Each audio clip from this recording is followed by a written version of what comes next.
पुस्तकें भी हाल में प्रकाशित हुई हैं। भ्रष्टाचार, आतंकवाद और हवाला कारोबार और अदालत की अवमानना, कानून का दुरुपयोग बहुत आसानी से बाजार में उपलब्ध नहीं है क्योंकि साधन नहीं है, लेकिन हमारी वेबसाइट पर वो किताबें हैं, बिना खरीदे भी पढ़ी जा सकती हैं www.vinitnarayan.net पे।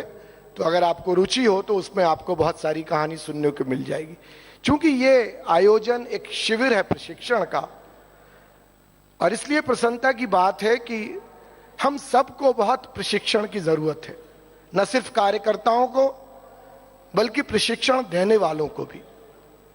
पर प्रशिक्षण का स्वरूप कैसा हो, उद्देश्य क्या हो, उसमें व्यवहारिक ज्ञान कितना हो, उसमें जीवन का अनुभव कितना हो, इस सब पर निर्भर करता है कि प्रशिक्षणार्थी क्या परिणाम देगा।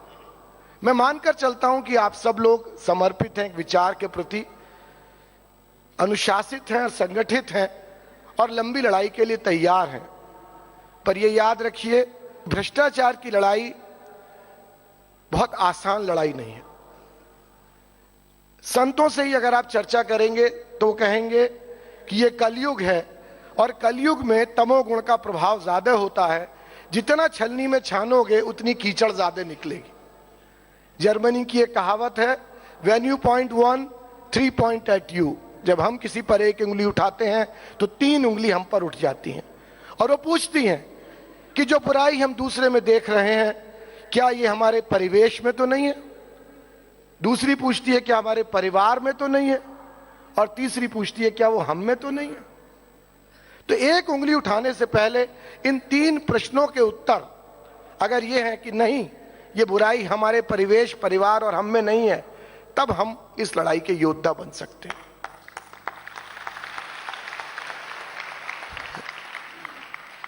स्वामी जी ने ठीक ही कहा, केवल राजनेता ही भ्रष्टाचार के लिए जिम्मेदार नहीं है और केवल एक दल के राजनेता ही भ्रष्टाचार के लिए नहीं जिम्मेदार है।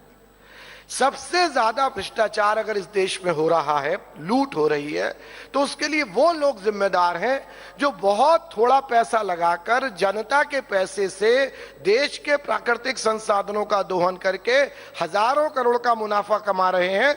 और वही लोग इस देश के राजनेताओं को, अफसरशाही को और मीडिया को खरीद कर भ्रष्ट बना रहे हैं।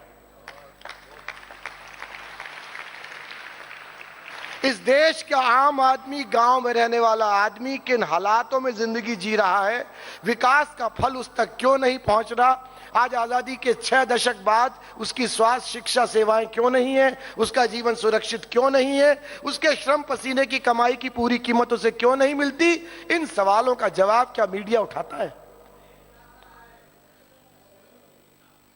टेलीविजन पर भी हम लोग डिबेट करते हैं, चौंचे लड़ाते हैं एक दूसरे से, आरोप प्रत्यारोप करते हैं, लेकिन जब भ्रष्टाचार के विरुद्ध कानून बनाने की बात आती है तो हम सब एक हो जाते हैं।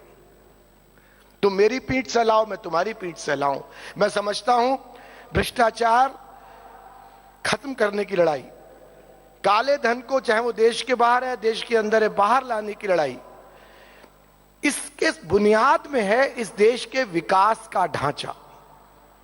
ये जो विकास का मॉडल हमने अपनाया है, ये विकास चंद लोगों को तो वो सुविधाएं दे सकता है जिनके सपने टेलीविजन के ट्रेलर में, विज्ञापनों में दिखाए जाते हैं, लेकिन क्या 122 करोड़ लोगों के पास होंडा मोटरसाइकिल आ सकती है? क्या हर घर में टेलीविजन रंगीन आ सकता है? क्या हर एक के घर में फ्लश की लैट्रीन हो सकती है? क्या सारे देश में सीवर की लाइन जा सकती है? जिस तरह हमने जमुना को मार डाला, जिस तरह देश की नदियों को मार डाला, जिस तरह हम सारा औद्योगिक कचरा और घरों का कचरा नदियों में डालकर उनको प्रदूषित कर रहे हैं, जिस बेदर्दी से खनन करके हम इस देश के पहाड़ों को खत्म कर रहे हैं, जिस बेदर्दी से हम जंगलों को काट कर पृथ्वी को नंगा कर रहे हैं, हम उस कालिदास की तरह हैं जो जिस शाखा पर बैठा उसी को काट रहा है। सबसे ज्यादा मुनाफे का कारोबार खनन का कारोबार है।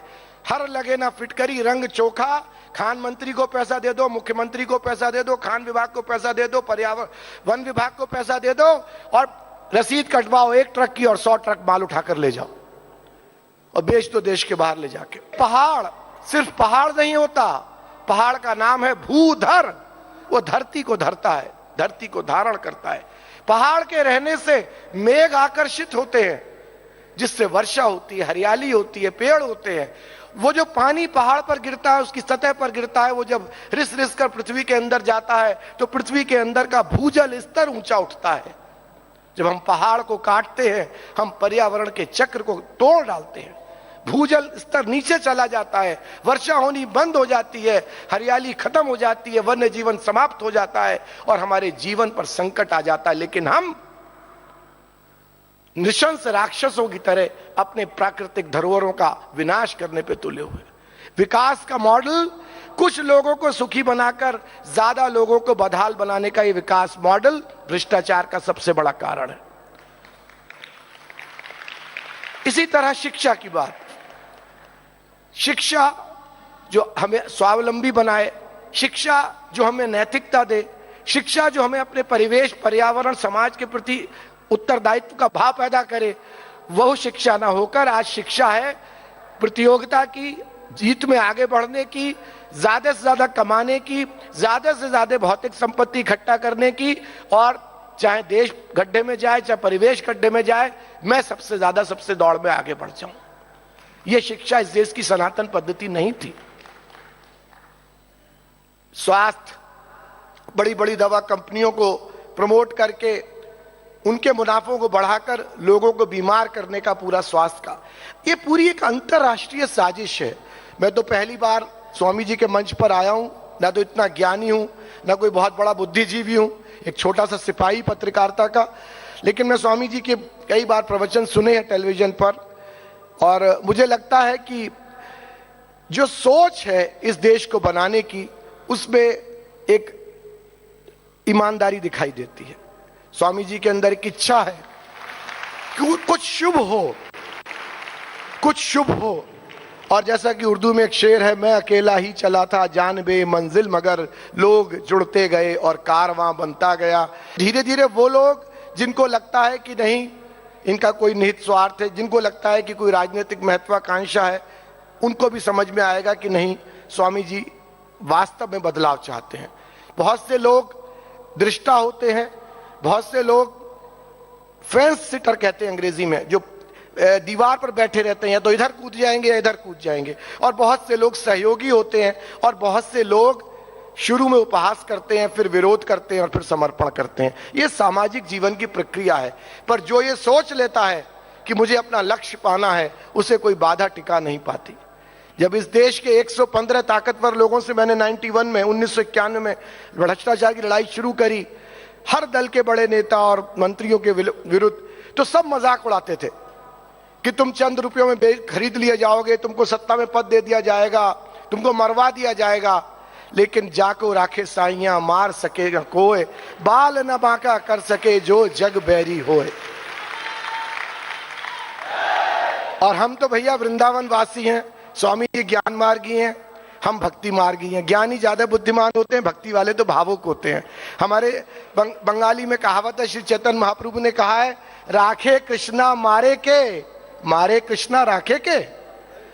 अगर कृष्ण रखने वाला है तो कोई बचा मारने वाला नहीं, और अगर कृष्ण ने तय कर लिया है कि हमें मरना है तो कोई बचा नहीं सकता। श्रीमती इंदिरा गांधी इस देश की इतनी ताकतवर प्रधानमंत्री, पूरी दुनिया में उनका जलवा, लेकिन उन्हीं के सुरक्षा कर्मियों ने उनकी हत्या कर दी। कितनी भी हम सुरक्षा कर लें, अगर हमारा समय आया है तो कोई हमें बचा नहीं सकेगा। इसलिए डरना किससे? आदमी 3 चीज से डरता है। आदमी को डर होता है मान जाने का, माल जाने का और जान जाने का।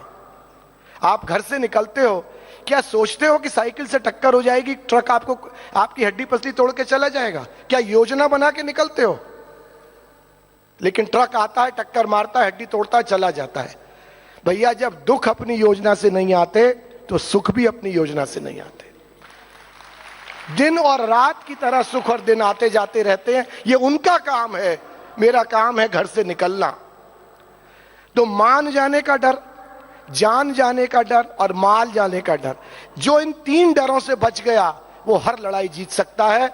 मैंने लड़ाई लड़ी है, इसलिए उपदेश नहीं दे रहा, अनुभव से बता रहा हूं। लड़ने में बहुत मजा है, तमाशा देखने में नहीं। वंदे मातरम।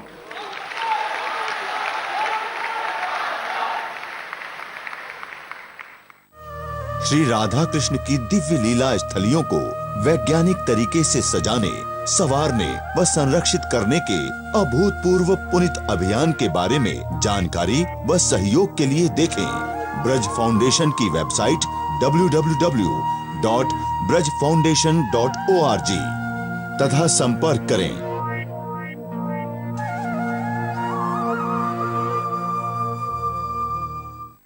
भाई विनीत नारायण जी वो कर्म से योद्धा हैं और जीवन में विनीत है। विनीत माने विनम्र। और नारायण उस भागवत सत्ता के प्रति अटूट आस्था वो तो जीवन में पराकाष्ठा पर है ही। मैंने जब इनकी ये पुस्तक पढ़ी, भ्रष्टाचार, आतंकवाद और हवाला कारोबार, माने काला धन का कारोबार किस कदर पूरे विश्व में फैला है और किस तरह से दुनिया के ताकतवर लोग इसको संचालित करते हैं। और जब इसके पेज 29 के ऊपर मैंने इस जैन हवाला कांड का, अच्छा हमने नाम ही नाम सुना था, कई विषयों में हम खाली सुनते हैं, उसको जानते नहीं है। अब जैन हवाला कांड आप सबने भी सुना है ना? सुना है, सारे हिंदुस्तान ने सुना है। इन लोग, ये जो इसमें शामिल लोग थे ना, उनकी 5 पेजों में लिस्ट है। जब मैं इस लिस्ट को पढ़ा, मैंने 1 बार पढ़ा, 2 बार पढ़ा, मैंने कहा ये कौन कौन है, तो इसमें तो कोई बचा ही नहीं। आप पढ़ लेना। अब इस पुस्तक को रखना भी खतरे से खाली नहीं है, क्योंकि यदि अब मैंने सोचा कि मैं किसको दूं ये, यदि किसी को उपहार में भी दूं तो कहेगा अच्छा ये मेरे लिए उपहार में लेके आया है। अब ये कह रहे थे कि भाई आप इसको नेट पर भी पढ़ सकते हो, तो इस डायरी में ना ये नाम आप पढ़ लेना, आपको पता लग जाएगा जिन लोगों को हम ईमानदार समझ रहे हैं भीतर क्या है। ये नेट का एड्रेस है www, सबके W हो रखे हैं, vinitnarayan.net, ठीक है? VINEETNARAIN,